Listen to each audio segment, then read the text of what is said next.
Professor जिनके farewell में कुछ स्टूडेंट्स कहते हैं कि एसआईएस में they have a pre Menon and post Menon phase, वो लोग रॉकस्टार प्रोफेसर कहते हैं, वो आज हमारे साथ हैं। तो मैं खुद बहुत शुक्रगुजार हूँ कि मैंने भी critical thoughts from the global south की मैं एक स्टूडेंट रही हूँ। We are really grateful to have professor Nivedita Menon amidst us, और आज के लेक्चर का नाम है what does it mean to think from the global south. तो बहुत ज़्यादा वक्त ना लेते हुए मैं मैम को माइक पकड़ाती हूँ कि हमारी क्लास शुरू करें। किस लिए स्ट्राइक हो रही है और सारे छात्र क्यों बाहर बैठे हैं? स्ट्राइक के बहुत सारे कारण हैं। अब इस यूनिवर्सिटी के जितने भी छात्र हैं इस वीसी की घूसखोरी से तंग आ चुके हैं। ये वीसी जो है अपनी मनमानी करती है, हमारे फंड्स को खाती है, वर्कर्स से पैसा खाती है, नौकरी देने के लिए पैसा खाती है। हमारे आप इंफ्रास्ट्रक्चर की अगर हालत देखेंगे, हमारे हॉस्टल से लेके हमारी लाइब्रेरी की हालत बद से बदतर हो रही है, और ये वीसी फजूल खर्ची करती है ताकि अपने जेब में पैसा डाल पाए। उसी के साथ साथ जब यूनियन के लोग इनसे लड़ते हैं, इनसे जवाबदेही मांगते हैं, तो ये हमें रेस्ट्रिकेट करती है। लेकिन इस रेस्ट्रिकेशन को हम और भी मजबूती, ये रेस्ट्रिकेशन हमें और मजबूत करता है, ये आउट ऑफ बाउंड्स हमें और मजबूत करता है।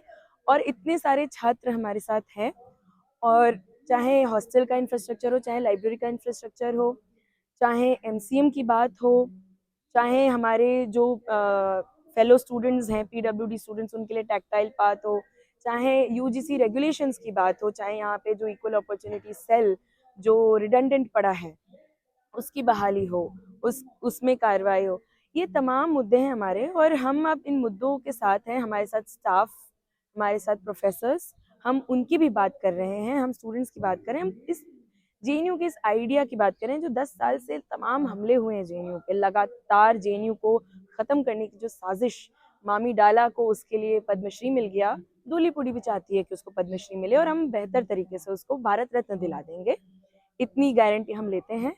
और उसकी पूरी घूसखोरी को हम यहाँ एक्सपोज करेंगे, जेएनयू के सारे स्टूडेंट्स एक्सपोज करेंगे, और वो हमारी सारी मांगे उसको या तो वो मानेगी या तो उसको भी लंबी छुट्टी पे भेजा जाएगा। यूनिटा का भी साथ मिल गया है आप लोगों को, और एक्स प्रेसिडेंट जो जेएनयू के एक्स प्रेसिडेंट है, सबका साथ मिल गया है। कितनी ताकत मिलेगी आप लोगों को इस लड़ाई में?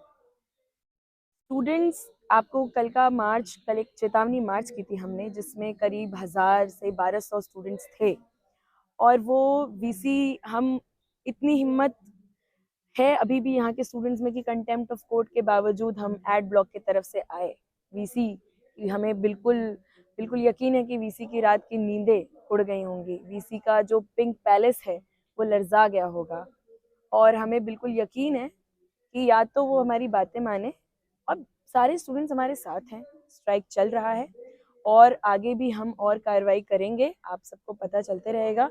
और भी चीज़ें हैं हमारे पास इनसे जवाबदेही मांगने के लिए, इनकी घूसखोरी को एक्सपोज करने के लिए, और वो हम करेंगे। ये जो स्ट्राइक जो चल रही है, ये कब से चल रहा है और ये कब तक चलेगा? ओके, तो जनवरी के एंड से ही आप देखिए कि सिद्धांता नॉलेज फाउंडेशन नाम का एक प्राइवेट एंटिटी है, आप मानिए कि वो अन अकेडमी जैसा कुछ है। अब जेएनयू लोग इतने दूर से पढ़ने किस लिए आते हैं? यूट्यूब पे रिकॉर्डेड वीडियोस पढ़ने नहीं आते हैं। और मिनिस्ट्री ऑफ एजुकेशन एनईपी के तहत ये जो किया जा रहा है कि देखिए सरकार की साजिश है कि इतनी जो ज़मीनें यूनिवर्सिटी को ना दी जाए, उस पर बुलडोजर चला के मॉल खड़ा कर दो, रियल एस्टेट पे बेच दो, स्टूडेंट्स तो या तो पकौड़ा बना लें, या एमिटी जिंदल में खूब सारा पैसा देके पढ़ लें, या अपने मोबाइल फ़ोन पे पढ़ लें। ये यहाँ से शुरू करने की कोशिश की थी, एसएल ने स्ट्राइक शुरू की, वहाँ से स्ट्राइक शुरू होते होते यूनिवर्सिटी स्ट्राइक को अभी 1 हफ्ते का स्ट्राइक हुआ है। आगे भी हमसे जुड़े रहने के लिए हमारे YouTube चैनल को सब्सक्राइब करें और नई वीडियो की नोटिफिकेशन के लिए बेल आइकॉन को दबाएं।